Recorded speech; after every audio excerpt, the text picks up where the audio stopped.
하나님의 말씀, 우리 오늘 로마서 1장 16절, 17절 우리 잠깐 보도록 하겠습니다.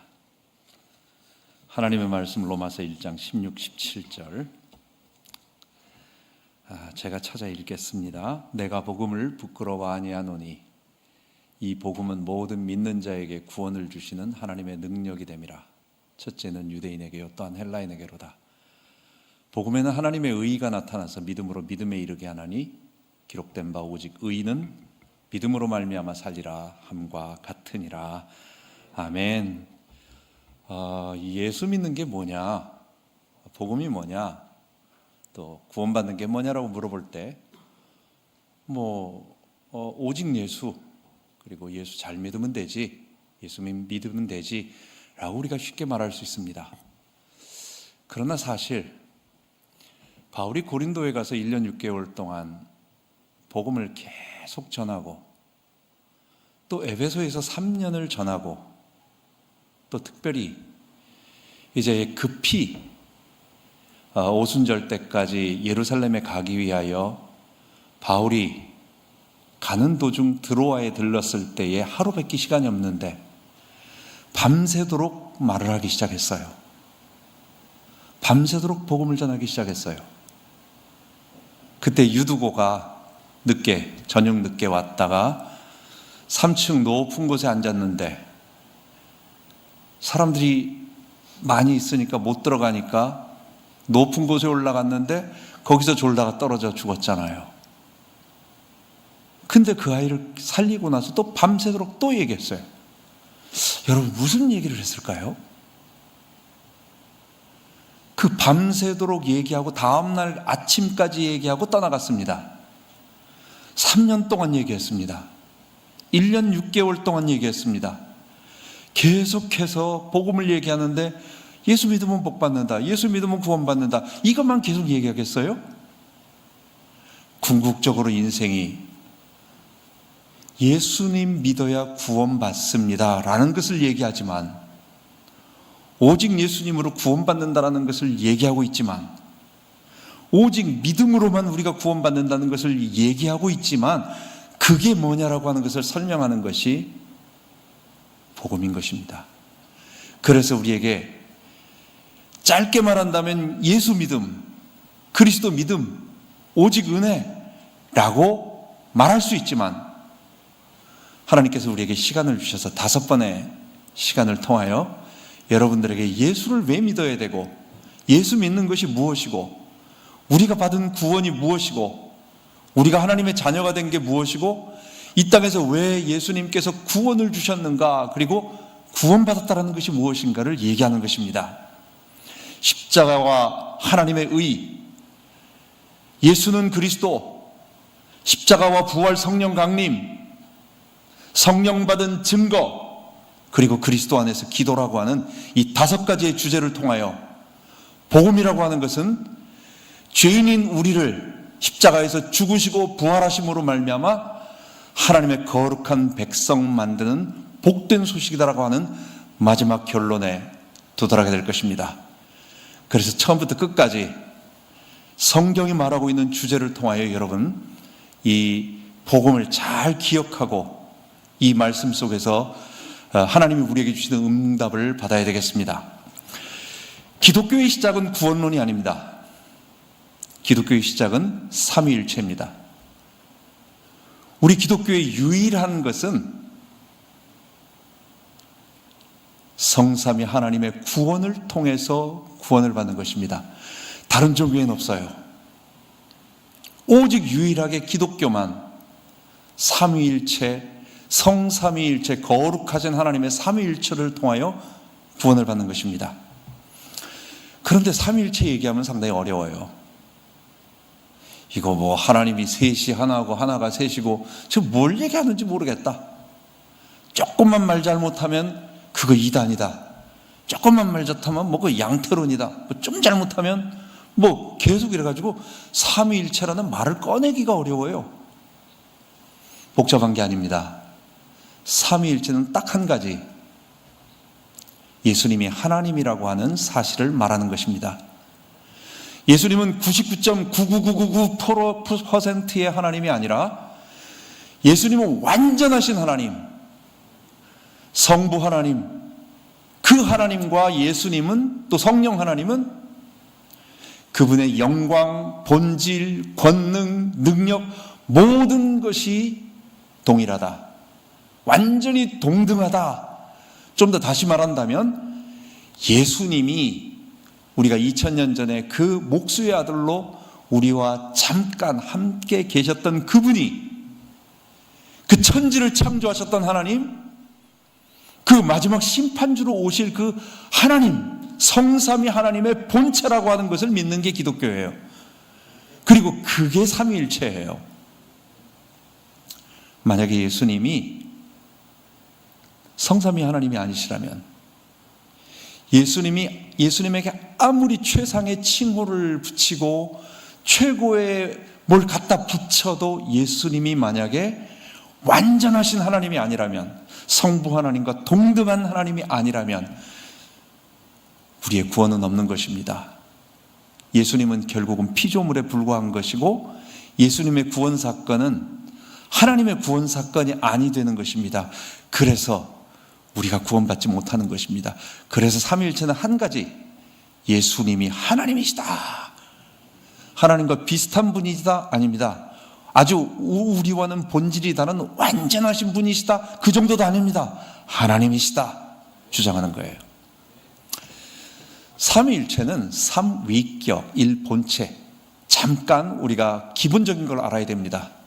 지금 이 시간은 신학 세미나이기 때문에 여러분 지나고 나면 그래서 예수 믿는 게 이런 얘기구나, 이게 이런 얘기구나, 너무 소중한 구원 진리구나라는 것을, 신학자들이 괜히 심심해서 하는 말이 아니라는 것을 알게 될 것입니다.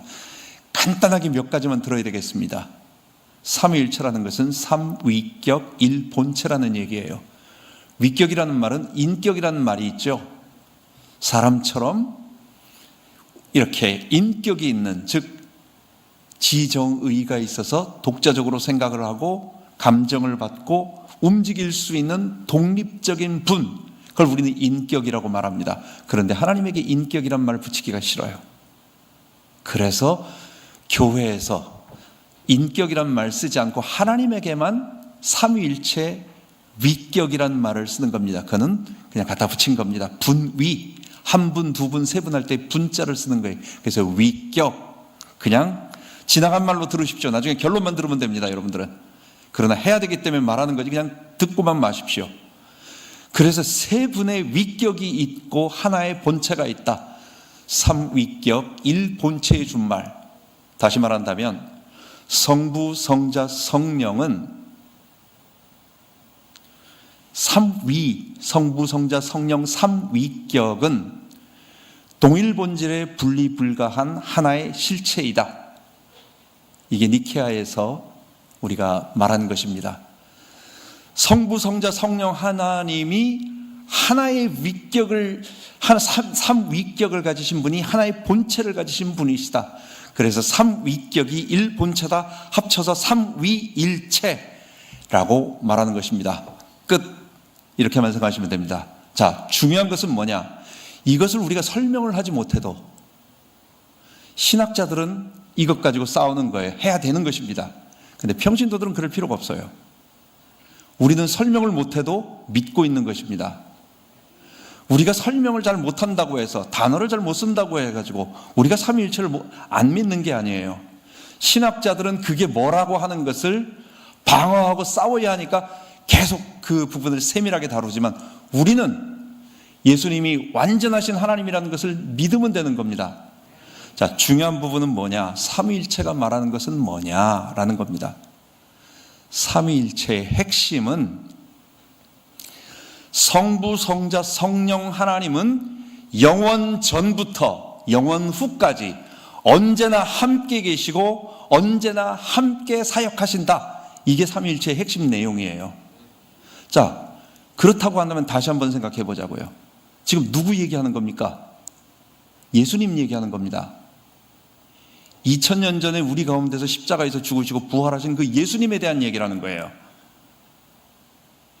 그 예수님은 성육식을 하기 전부터 계셨던, 육체가 되시기 이전부터 계셨던 하나님이신데, 그분이 영원 전부터 영원 후까지 언제나 성부 하나님, 성령 하나님과 함께 계시고, 조금도 떨어지지 않아요. 분리불가한 하나의 실체세요.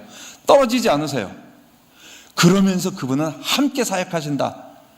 예수님이 영원 전부터 영원 후까지 하나님과 함께 계시고 하나님과 함께 사역하셨다. 이게 우리가 믿는, 이게 우리 니케아에서 수많은 믿음의 사람들이 신앙 고백하며 만들어낸 도그마라고 하는, 크레도라고 하는 신조인 것입니다. 자, 예수님이 영원 전부터 영원 후까지 성부 하나님과 함께 하시고 함께 사역하셨다. 자, 그건데 또 한 가지가 있어요. 그분이 무슨 일을 하셨냐는 겁니다. 성부, 성자, 성령 하나님의 역할과 하신 일, 사역이 중요합니다. 성부 하나님은 모든 것을 계획하시고 그분의 뜻을 밝혀주세요. 그래서 모든 것은 하나님께로부터 왔습니다. 세상의 모든 일들은 아버지께로부터 왔습니다. 모든 계획은 아버지께서 하셨어요. 그래서 from, 하나님으로부터, 이게 성부 하나님이 하시는 사역이며 그분의 역할입니다. 성자 예수님은 하시는 일이 뭐냐?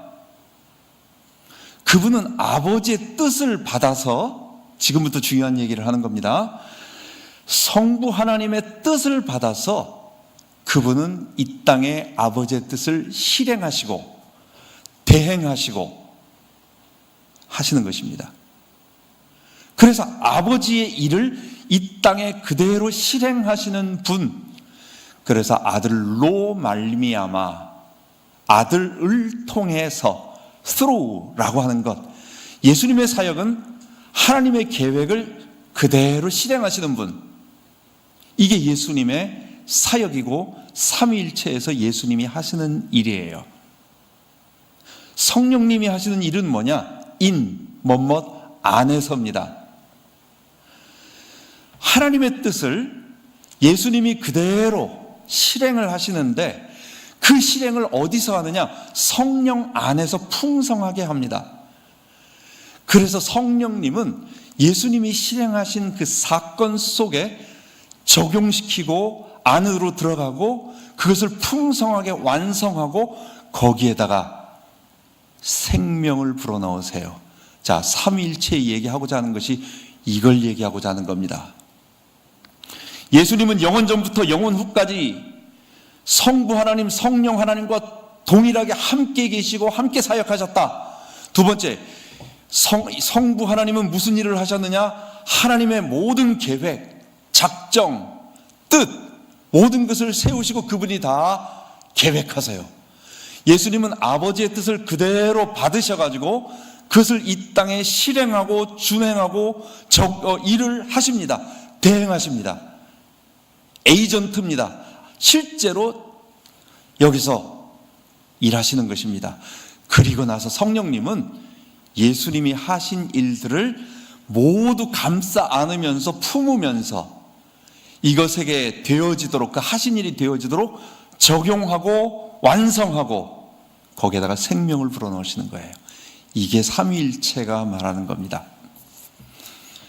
이것을 우리 창조에다가 한번 적용을 해보자고요. 그럼 창조를 어떻게 하셨느냐? 성부 하나님께서 이 세상 만물을 이렇게 짓기로 작정하셨습니다.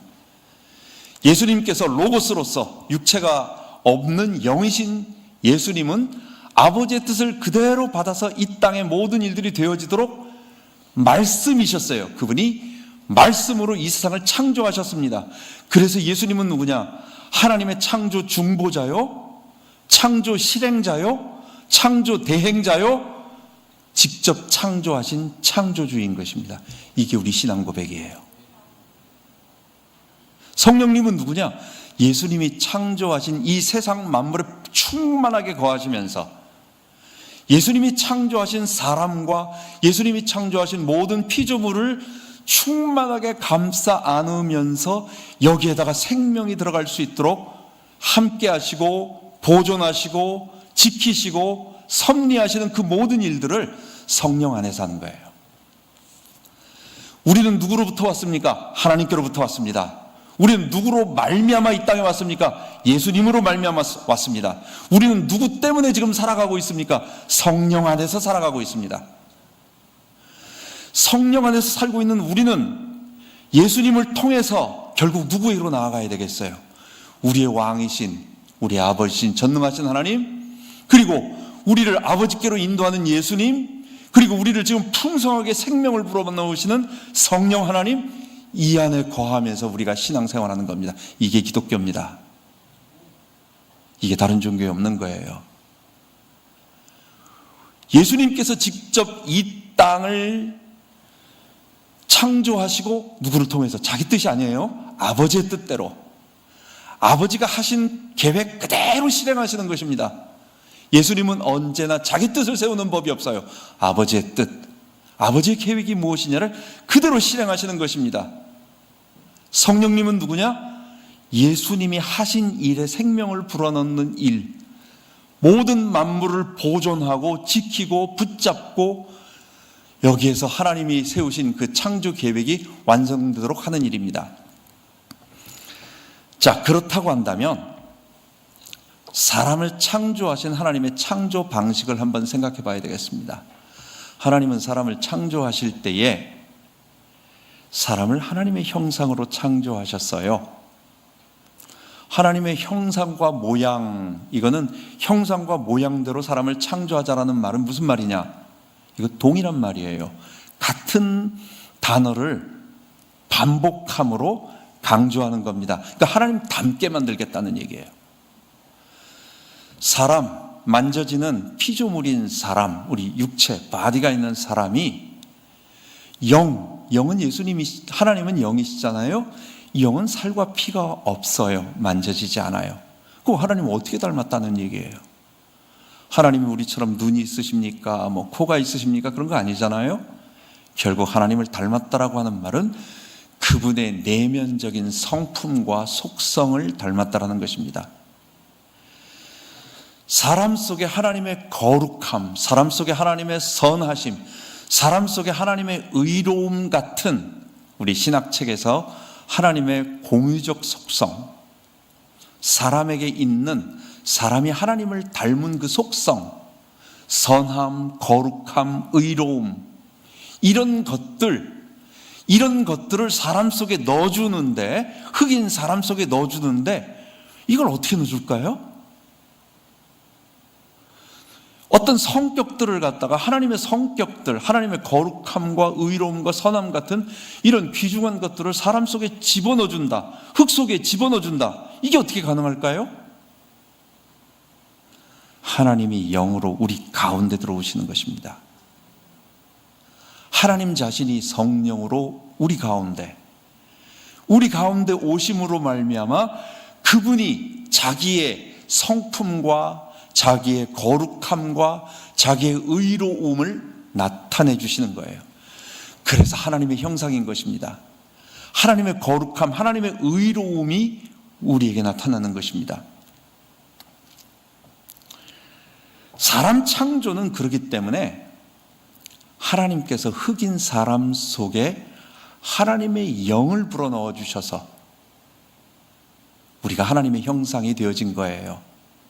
창세기 2장 7절에 보면 여호와 하나님이 흙으로 사람을 지으시고 그 코에 생기를 불어넣으시니 사람이 생명이 된지라 하였습니다. 사람 속에 하나님의 영, 하나님이 우리 속에 호흡을 불어넣으실 때는 우리의 영혼과 함께, 사람의 영혼과 함께 하나님께서 당신의 영까지 우리와 함께 거하시는 거예요. 그렇다고 우리 영혼이 하나님의 영혼과 막 뒤섞여 있는 거 아닙니다. 하나님의 영이 우리를 감싸주시듯이, 마치 예수님이 우리 안에서 우리를 연합해 주시듯이, 성령이 내주하셔서 우리의 영혼을 감싸주시듯이 하나님의 성령이 우리 가운데 오셔서 우리를 지배하여 주시는 것입니다. 여러분, 그렇다고 해서 하나님이 성령이 사람 속에만 쏙 갇혀가지고 숨 못 쉬고 가만히 계신 거 아니에요.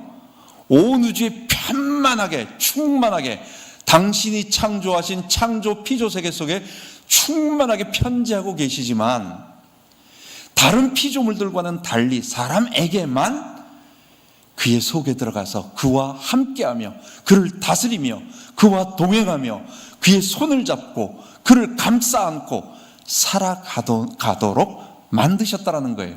그게 사람 창조의 원리예요. 하나님의 존재 방식이 있습니다. 하나님은 독특하게, 우리가 표현할 수 없습니다만 삼위격 일본체의 형태로, 그분은 삼위일체의 방식으로 존재하십니다. 그것밖에 우리는 설명할 수가 없어요. 사람은 어떠냐? 흑인 사람 속에, 바디가 있는 사람 속에 우리의 영혼과 함께, 그건 내 인격이에요. 완전한 나 자신이에요. 그런데 그걸로 끝나지 않습니다.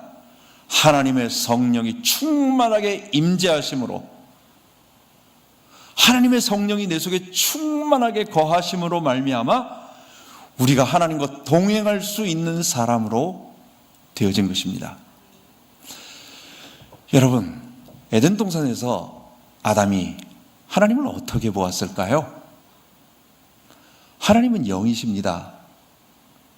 에덴 동산에서 아담이 하나님을 어떻게 보았을까요? 여러분, 에덴 동산에서 아담도 우리와 똑같은 눈입니다. 우리는 좀 눈이 나빠져가지고 눈이 좋아야 2.0 아니면 0.8 0.5 이렇게 떨어지잖아요. 근데 에덴 동산에서 아담은 눈이 안 망가졌다, 아주 최고 상태다 해도 그가 한 10.0, 20.0은 될 수 있었어도 그가 0을 보는 건 아닙니다. 그도 우리와 똑같은 육체가 있는 눈이에요. 그가 100km, 200km 뒤를 갖다 보는 게 아니에요. 많이 보면 100m, 200m는 볼 수 있겠지만은 1000km, 2000km를 보는 게 아닙니다. 똑같은 바디를 가진 우리와 똑같은 눈이에요. 덜 망가졌지만. 그런데 영이신 하나님은 못 보는 겁니다. 어떻게 볼 수 있겠습니까? 영이신 하나님은 우리 안에 거하셔서 성령으로 충만함으로 말미암아 우리가 하나님을 볼 수 있는 거, 영의 눈으로 보는 거예요.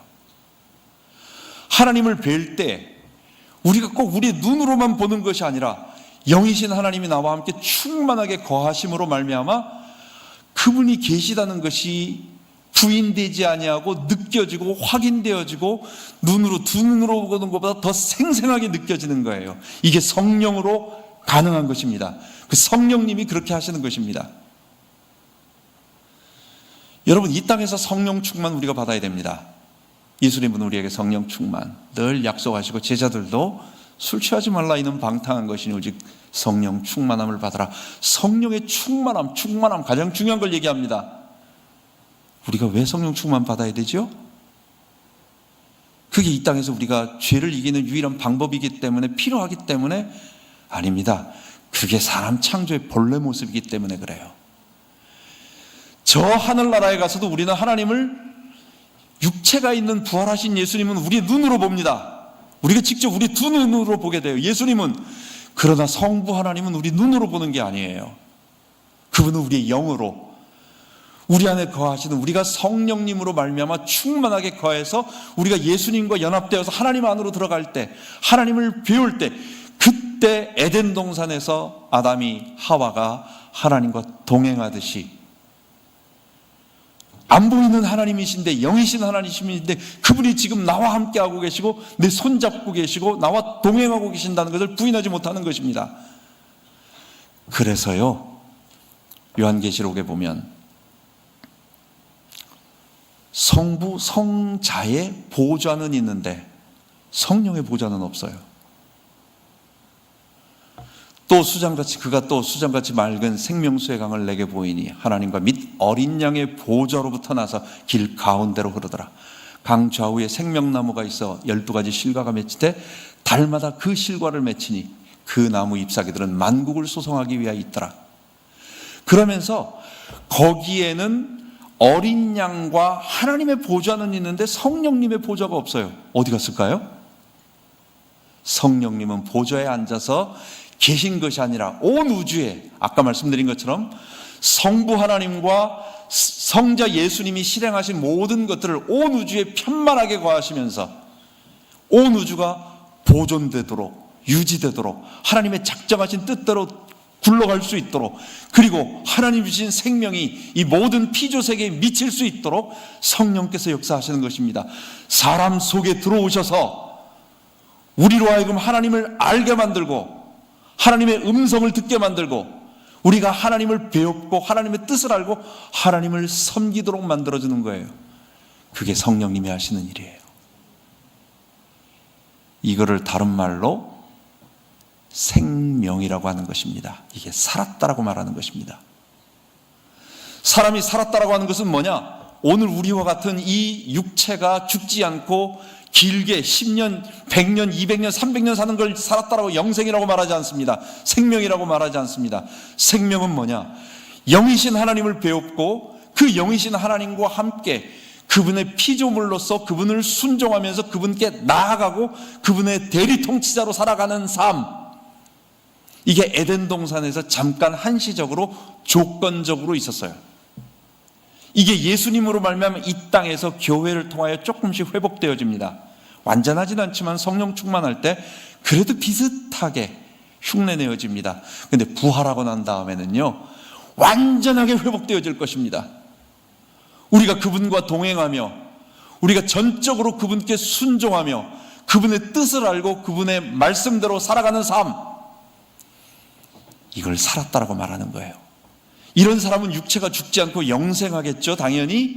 그러나 우리의 호흡이 끊어지지 않고 계속 산다는 게 중요한 것이 아니라 그것보다 더 중요한 것은 우리를 창조하신 창조주를 알고 그 창조주의 뜻을 알고 그분의 말씀대로 순종하며 살아가는 삶을 사는 것, 이걸 살았다라고 말하는 거예요. 이걸 끊어진 것을 죽었다라고 말하는 것이고 우리가 육체가 되었다라는 것입니다. 하나님의 성령이 떠나신 것입니다. 하나님께서 우리를 이렇게 창조하신 이유가 있어요. 성령을 불어넣으셔서 영이신 하나님을 알게 만드는 이 방식으로 우리를 창조하신 이유가 있습니다. 하나님께서 창세기 1장 26절에서 28절까지 보면 여러 가지 모든 만물을 하나님이 다 창조하셨잖아요. 온 세상 만물을 주님이 태초에 하나님이 천지를 창조하시니라. 이 1장 1절, 이게 첫째 날 첫 번째 사건입니다. 첫째 날 첫 번째 시간에 태초에 하나님이 천지를 창조하시니라, 이 말씀 한마디로 온 우주 만물 모든 것을 다 만드신 거예요. 천지 만물 다 끝난 거예요. 그 다음에 그 중에 지구를 선택해서 사람이 살 수 있도록 6일 동안 하나씩 하나씩 정리하는 겁니다. 지구가 아직 빛이 없기 때문에 흑암, 지구가 아직 잘 사람이 살 수 있도록 정리되어 있지 않기 때문에 혼돈, 지구가 아직 아무것도 살 수 없도록 들어있지 않기 때문에, 비어있기 때문에, 살지 않기 때문에 공허, 흑암, 혼돈, 공허는 하나님은 물질과 세계를, 우주를 딱 만들었지만 첫째 날 다 만들었어요. 근데 그 중에 지구에는 아직 생명체가 없다라는 걸 말하는 거예요. 흑암, 혼돈, 공허는 사탄을 얘기하는 게 아닙니다. 아직 지구가 사람을 하나님께서 창조하지 않으셨기 때문에 사람이 살지 않고 질서가 잡혀있지 않고 어두움이 빛이 없고 그리고 그 속에 생명체가 없다라는 것을 말하는 거예요.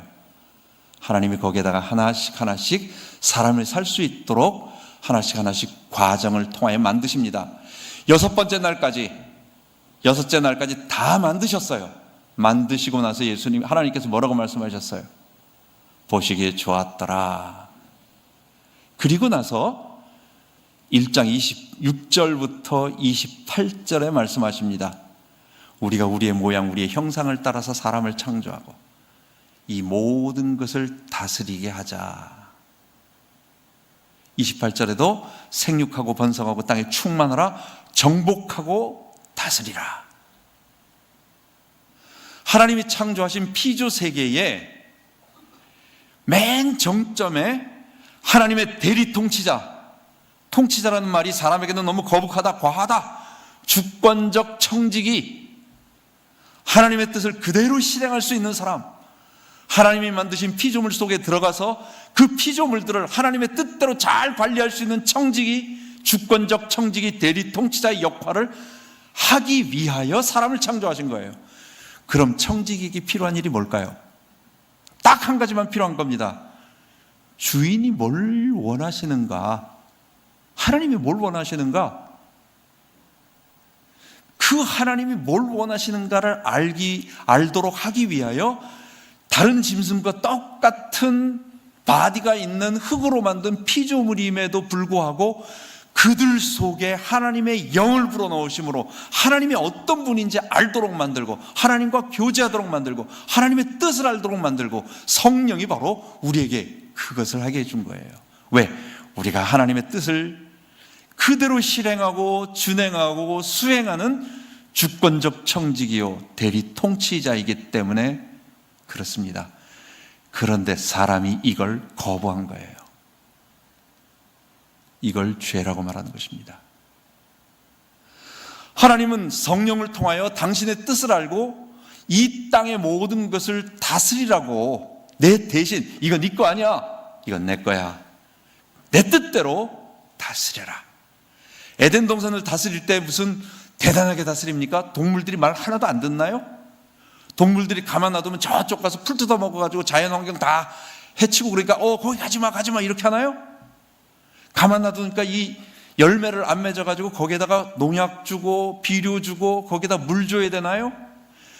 놔둬도 저절로 되는 거예요. 거기는 손댈 게 없어요. 그냥 놔둬도 저절로 잘 되는 것입니다. 키핑하는 것입니다. 지키게 하자. 이 에덴 동산을 지키게 하자. 하나님이 세우신 에덴 동산은 우리가 뭐 대단하게 만들어서 우리가 손을 대야만 다듬어야만 그게 보존되고 유지되는 것이 아니라 저절로 되어지는 것 속에 들어가서 하나님께 영광 돌리며 하나님 이것이 당신께서 창조하신 것입니다. 이 그림을 보니 이 그림을 누가 이렇게 생각을 하고 누가 이런 계획을 가졌고 여기에다 어떻게 이런 색깔을 넣고 이런 그림을 그렸다는 것은 화가의 머릿속에 이 생각이 들었다는 얘기인데 너무 놀랍습니다라는 것을 경탄하고 감격하고 감사하고 그 일을 우리는 계속 하는 거예요. 그게 에덴 동산을 지키는 것입니다. 에덴 동산 바깥은 어떨까요? 에덴 동산이라고 하는 것은 좁은 공간이겠죠. 아무래도 사람이 걸어 다닐 수 있는 무슨 그래도 어느 정도 되는 거리지만 그게 100km, 200km 서울보다 더 크고 이러진 않겠죠. 에덴 동산은 아무래도 작은 동산 같은 개념입니다. 에덴 동산 밖은 원시림일까요? 에덴 동산 밖은 어떨까요? 거기도 에덴 동산과 똑같이 죄가 없기 때문에 거기도 그냥 깨끗한 아름다운 곳입니다. 근데 왜 거기는 에덴이라고 말하지 않나요? 사람이 없기 때문에. 그곳에 들어가서 하나님께 영광 돌리며 거기에서 하나님께 이 모든 것은 하나님이 지으신 겁니다라고 하는 그것을 보존하고 관리하고 조화를 돌리고 영광 돌릴 그 사람이 없기 때문에 에덴 동산 바깥은 에덴이라고 말하지 않는 거예요. 대리통치자인 사람이 하나님의 뜻에 따라서 하나님을 순종하고 말씀대로 따라가는 그 일, 그것을 위해서 우리에게 하나님께서 성령을 부어주셨는데 어느 날 사람이 유혹을 받아서 내가 하나님처럼 되어라고 하나님을 대적한 것입니다.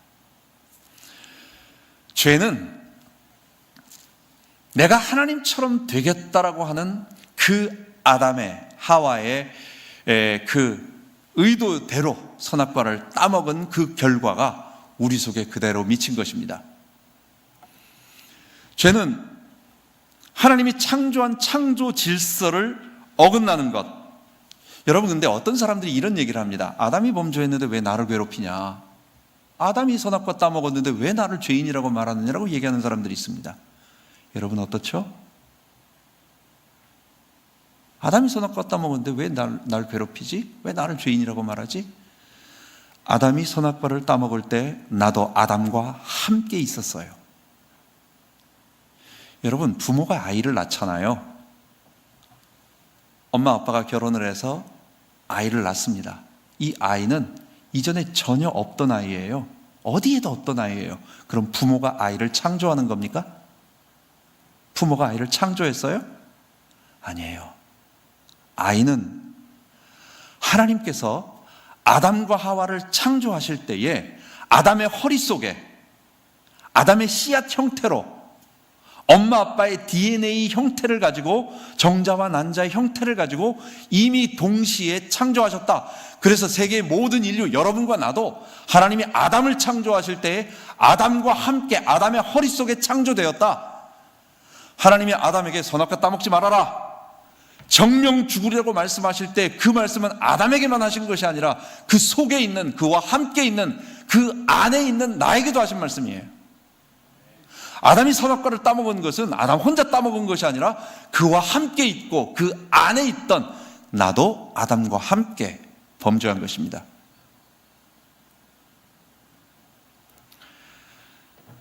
원죄는 아담이 선악과를 따먹은 그 행위가 그 첫 번째 범죄만을 얘기하는 것입니다. 아담이 선악과를 따먹은 그 첫 번째 범죄 행위, 두 번째 범죄 행위부터는 그건 우리하고 해당이 되는 게 아니에요. 그 아담 자신의 자범죄가 되는 것입니다. 원죄라고 하는 것은 첫 번째 저지른 죄니까 원죄인가 보다 하지만 그게 아니고 모든 사람들 속에 가지고 있는 죄의 원형 같은 죄다. 오리지널 그 원형 같은 죄다라고 해서 원죄라고 말하는 거예요. 여러분, 사람은요, 우리 짐승들 보면은 고양이 우리 생각하잖아요. 고양이들 보면은 어떤 거는 알록달록한 고양이, 어떤 건 하얀 고양이, 털이 긴 고양이, 수염이 긴 거, 어쩌면 빼빼 마른 거, 검은 고양이, 장화시는 고양이, 이런 고양이들 많잖아요. 근데 고양이 하면 특징이 하나 있어요. 어떻습니까? 사뿐사뿐 걷고 고양이는 조용히 있다가 웅크리고 있다가 탁 뛰어드는 고양이만의 그 뭐가 있어요. 고양이는 울 때 야옹하고 울지 고양이는 어흥하고 안 웁니다. 고양이는 멍멍하고도 안 울어요. 고양이라고 하는 것은 전부 야옹하고 웁니다. 미국 고양이는 미야오, 한국 고양이는 야옹. 사람이 그런 거예요. 사람이라고 하면요, 모든 사람은 태어날 때부터 똑같은 본성을 가지고 있어요. 전부 자기가 왕이 돼서 자기 주인 되고자 하는 본성을 가지고 태어납니다. 흑인, 백인, 무슨 아프리카 사람 아니면 동양 사람 상관없어요. 모든 사람은 태어날 때부터 그 본성을 가지고 있어요. 사람이라고 하는 사람은 흑인종, 백인종, 황인종 어떤 사람이건 간에 사람은 태어날 때부터 자기가 주인 돼서 살아가는 그 본성을 가지고 있습니다. 이게 아담이 가지고 있던 본성을 내가 하나님처럼 되어라고 하는 그 아담의 본성이 우리에게도 그대로 있는, 아담이 범죄함으로 그런 본성으로 바뀌었듯이 아담 허리 속에 있던 우리도 똑같이 그 본성으로 태어나게 되는 거예요. 이걸 원죄라고 말합니다. 우리는 태어날 때부터 하나님을 거부하고, 내가 피조물임을 거부하고, 나 피조물 시키지 말라 말이야. 나도 주체란 말이야, 주체.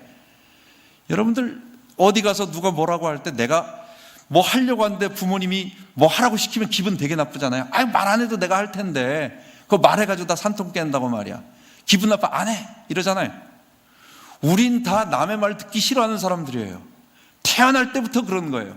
어린이들 유치원 한번 가보십시오. 전부 자기가 왕 돼가지고 그냥 아주 다 자기 주인 돼서 살아갑니다. 교육 많이 받는 건 뭐예요? 이렇게 살면 안 되는구나, 남 좀 생각해야지. 그걸 교양이라고 말하고 교육이라고 말하는 겁니다. 우리는요, 남 생각하지 않고 뭐든지 다 내 중심으로, 내 생각으로 60, 70, 80억, 전 세계 80억 인구는 다 자기 주인 되어서 자기중심적으로 판단하고 자기중심적으로 생각하고, 이걸 성경에서는 창세기 3장 5절에 내가 하나님처럼 되어 라고 하는 그 마음, 그 본성이 우리 속에 있는 겁니다. 사람은 그런 본성으로 있으니까 하나님의 성령이 그를 떠나서 이제는 그는 하나님을 볼 수도 없고 하나님의 뜻을 알 수도 없고, 그리고 1세대만 지나가 보십시오. 여러분, 에덴 동산에서 벌어졌던 창세기 3장에 있었던 그 사건, 선악과 따먹고 하나님이 뱀을 저주하고 남자와 여자에게 저주하고 에덴 쫓겨낸 거, 이거 누가 아는 거예요? 누가 우리에게 전해줬죠? 모세가 계시를 보면서 우리에게 적어준 것도 있지만 그것과 함께 아담이 그 아들들에게 전달해 준 거예요. 그 에덴 동산에서 좀 전에 있었던 그 사건, 자기가 쫓겨났던 그 사건을 아담이 자기 자녀들에게 전달해 준 거예요. 근데 자녀들은 들어서 한 거예요. 들어서. 아담은 체험했지만, 하와는 체험했지만, 그 다음에 가인과 아벨부터는 에덴 동산에 없었고 에덴 동산은 모르고, 그들은 아버지 얘기 듣고 그런 일이 있었나 보다 이렇게 듣는 거예요. 근데 이게 한 세대 더 가고 두 세대만 지나가 보십시오. 먼 옛날 얘기입니다. 그냥 그런가 보다 하고 넘어가는 것입니다. 그래서 사람은요, 하나님이 이런 죄의 본성으로 말미암아 하나님의 영적인 것들을 다 잊어버리고 우리는 우리가 주인 되어서 이제 살아가는 죄의 본성을 가지고 다 살아가는 죄인이 되어버린 것입니다. 우리는 죄를 하말티아라는 말을 들어보셨을 거예요. 하말티아, 관역에서 벗어났다. 여러분, 우리가 만든 모든 것들은 그 만든 목적이 있습니다. 여기에 만든 마이크 만든 목적이 있잖아요. 이거를 가지고 애들이 칼싸움 한다면 되겠어요? 안 되겠죠? 마이크는 여기에 갖다 놓는 겁니다.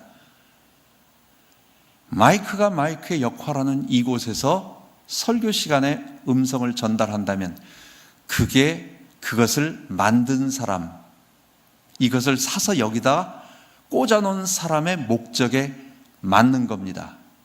옳은 겁니다. 바른 겁니다. 목표에 정확하게 일치되는 거예요. 이걸 옳다, 의라고 말하는 것입니다. 옳을 의자입니다. 이것이 다른 데가 있다. 예를 들어서 일본 쓰나미, 그때 우리 이렇게 보니까 막 큰 집채만한 배들이 막 떠내려와 가지고 육지로 올라오더니 물 빠지고 보니까 지붕 위에 올라가 있어.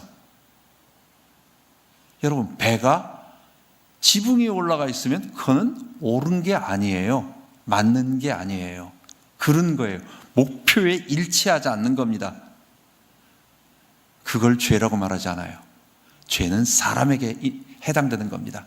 인격, 사람에게, 하나님과 사람 사이에 되어지는 것. 자, 정리합니다.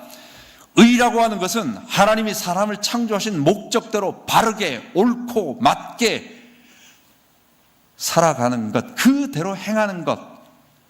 하나님이 보시기에 좋았더라, 심히 좋았더라 하신 그 토부, 선하다라는 것을 토부라고 말합니다.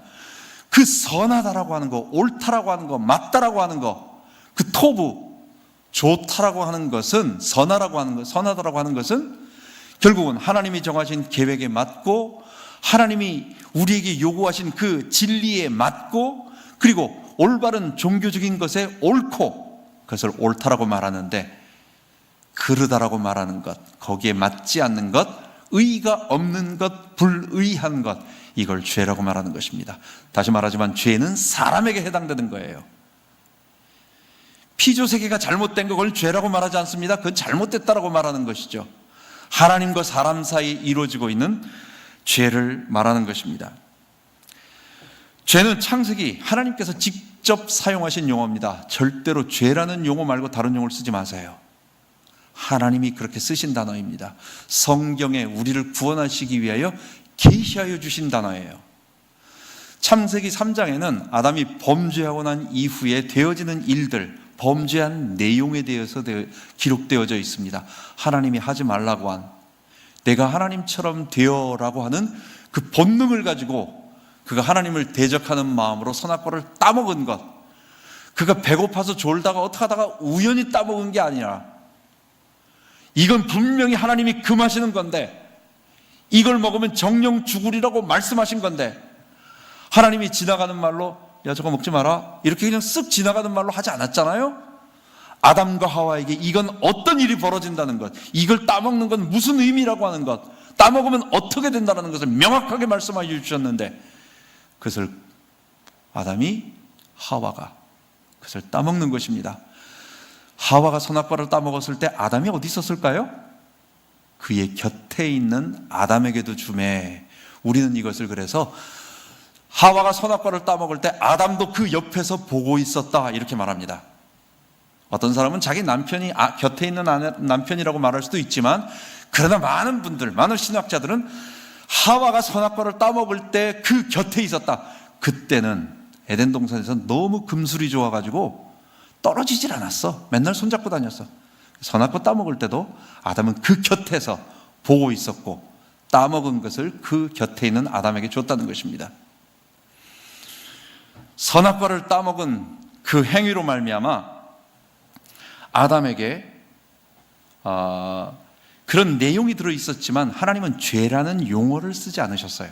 그런데 창세기 4장에는 에덴 동산에서 벌어졌던 그 사건이 사람 속에 들어가 있다라고 하는, 본능으로 들어가 있다는, 하나님을 거부하고 자기가 주인 되고자 하는 본성이 사람 속에 있다라고 하는 것을 얘기하시는 거예요. 죄의 소욕은 내게 있으나 너는 죄를 다스릴지니라. 분을 내고 있는 가인에게, 아벨을 죽이고 싶어하는 분노를 가지고 있는 가인에게 하나님께서 하신 말씀, 죄의 소욕은 내게 있으나 너는 죄를 다스릴지니라.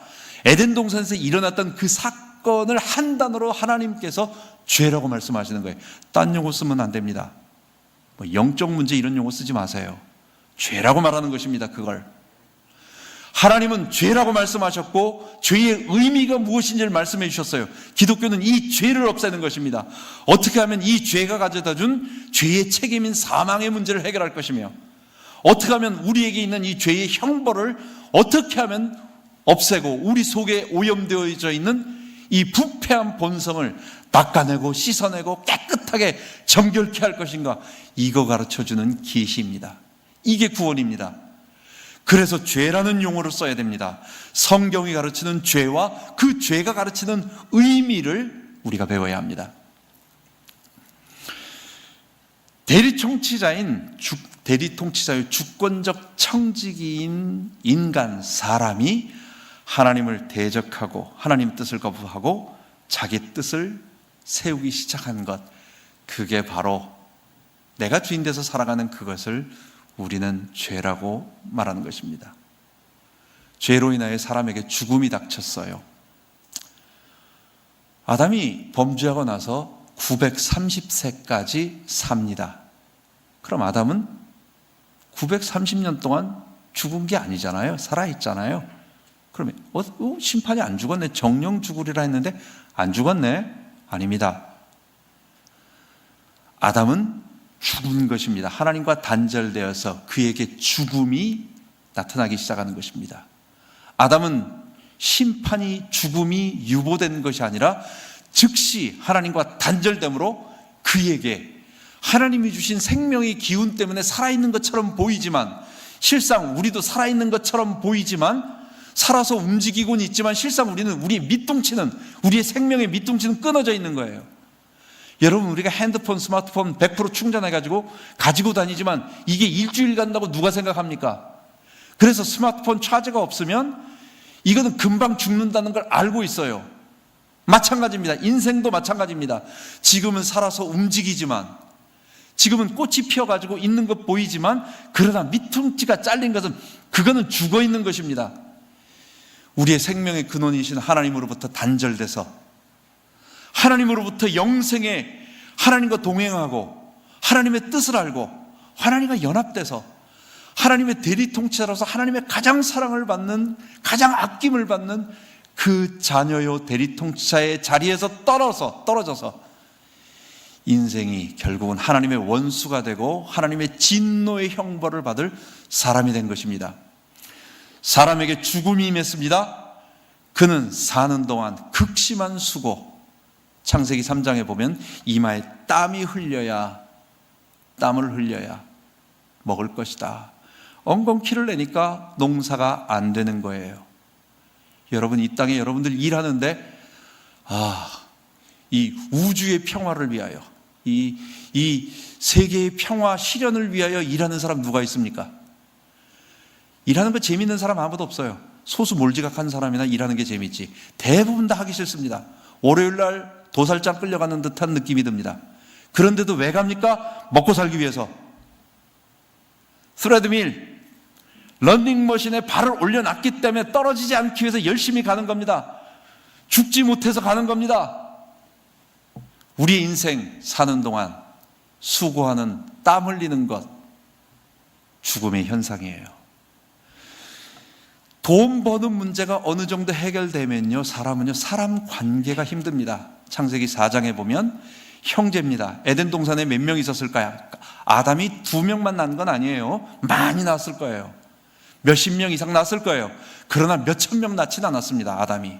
그렇지 않겠어요? 아담이 몇십 명 그 정도 낳았겠죠? 그러면 형제, 그 넓은 데에 형제가 그것밖에 없는데 얼마나 좋겠어요? 형제가 의지도가 되고 대화 상대도 되고.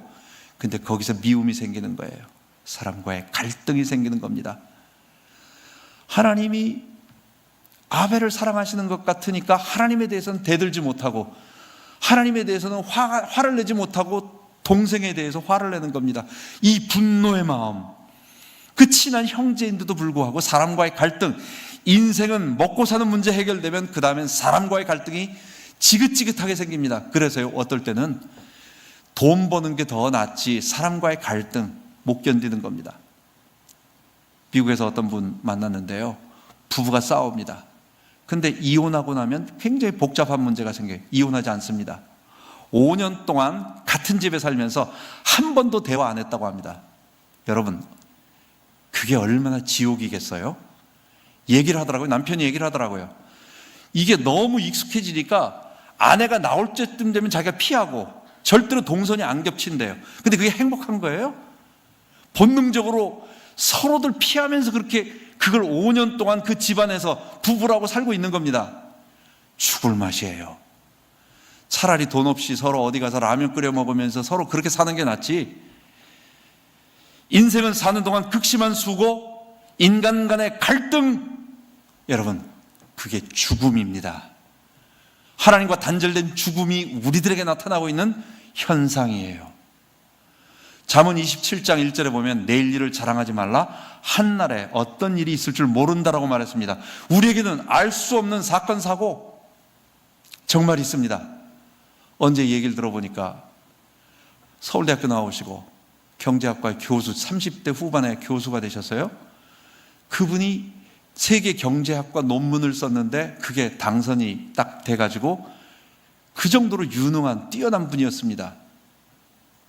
저녁에 가족 태우고 가고 있는데 음주운전한 사람이 중앙선 침범해서 그 차를 들이받았어요. 음주운전한 사람은 크게 안 다쳤는데 이 가족, 그 교수하고 아내, 앞에 탄 아내하고 죽었어요.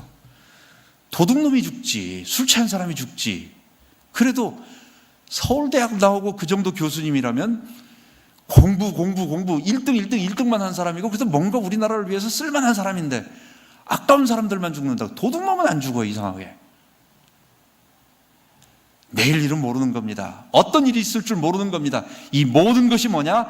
사망이, 하나님과 단절된 사망이 모든 인생을 잡고 있다는 증거입니다. 우리의 육체는 저절로 노병사, 생로병사, 이거 법화경에 나오는 말인데 불교에서는 태어나는 자체가 괴로움이에요. 기독교는 괴로움이 아닙니다. 하나님의 축복입니다. 단 죄인이기 때문에 이 죄 때문에 괴로운 거예요. 우리 애들이 많은데 우리 애들을 보면은 부모는 좋습니다.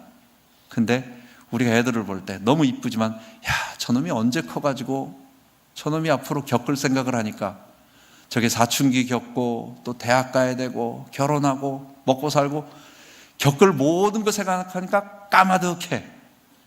여러분은 20대로 돌아가고 싶습니까? 저는 절대로 안 갑니다. 내가 여기까지 오는 게 얼마나 힘들었는데 또 왜 돌아갑니까? 안 돌아갑니다. 우리에게 있어서 인생이 괴롭지만 왜 괴로우냐? 하나님이 우리를 괴롭히기 위해서, 인생이 고통이기 때문에 이렇게 보낸 게 아니에요. 죄 때문에.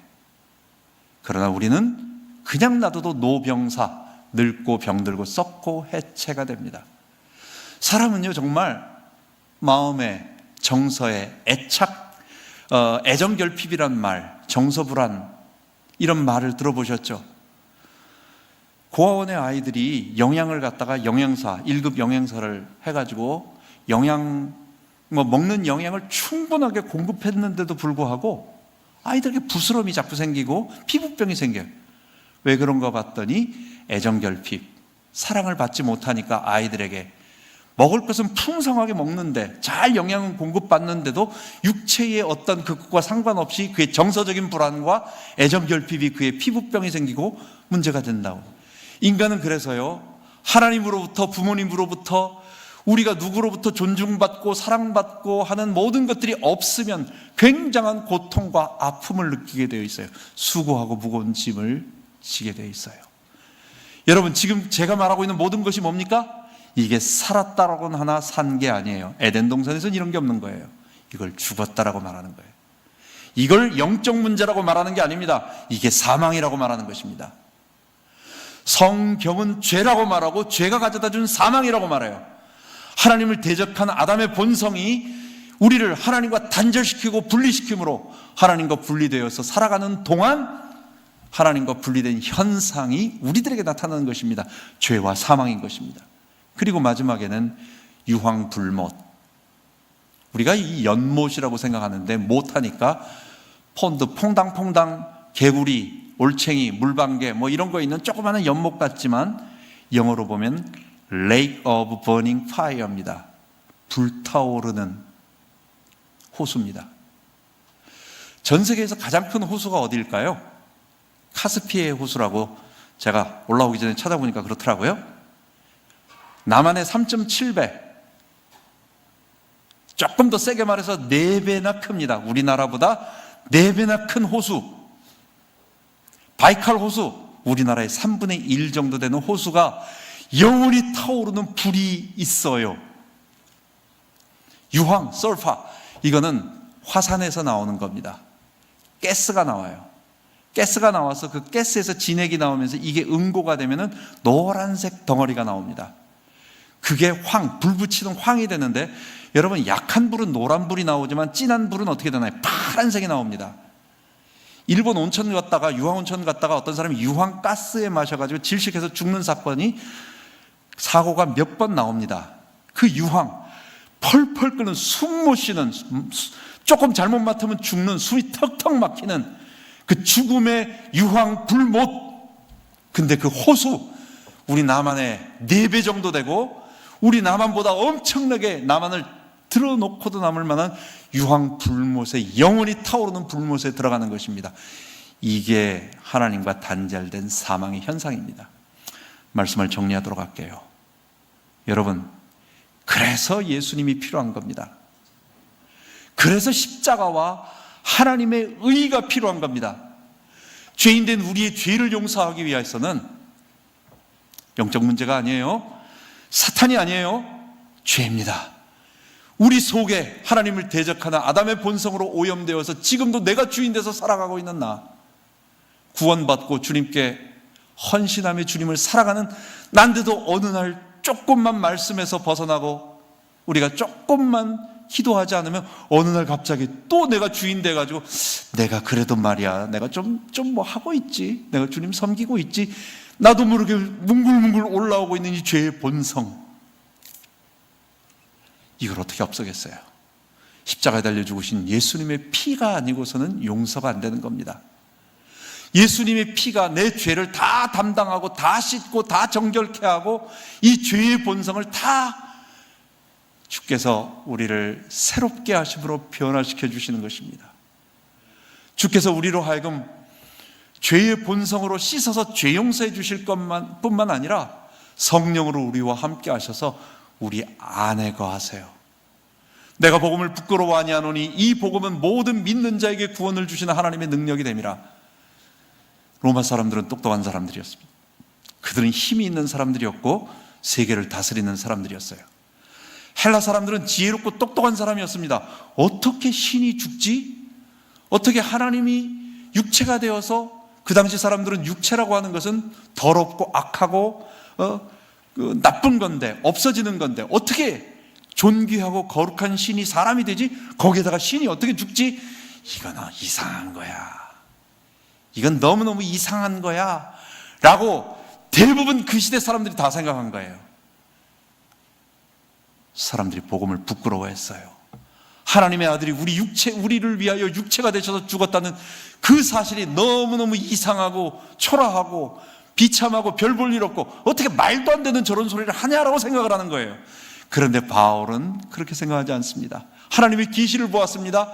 그 하나님의 구원에 나타난 그것을 보았습니다. 내가 복음을 부끄러워 아니하노니. 이 복음은 십자가에 달려 죽으신 예수를 믿으면 누구든지 죄 용서받고 누구든지 하나님의 의로 거룩해져서 성령 받아서 새로워지는 것입니다. 하나님의 의를 어떻게 받느냐, 죄 용서를 어떻게 받느냐, 이걸 설명하는 것이 이제 다음 시간, 그 다음 시간입니다. 기도하겠습니다. 하나님 아버지 감사합니다. 하나님이 창조하신 거룩한 피조물인 우리가 하나님의 뜻을 거부하고 우리 스스로 살아가며 우리가 죄 가운데 빠져서 사망에 잡혀 있습니다. 주여, 그리스도의 보혈만이 이것을 정결케 하는데 이 복음을 알게 하시고 하나님 이 복음으로 감격하게 하시고 앞으로 남은 4번의 강의를 통하여 복음의 풍성한 은혜를 체험하게 하여 주옵소서. 우리 주 예수 그리스도 이름으로 기도하옵나이다. 아멘.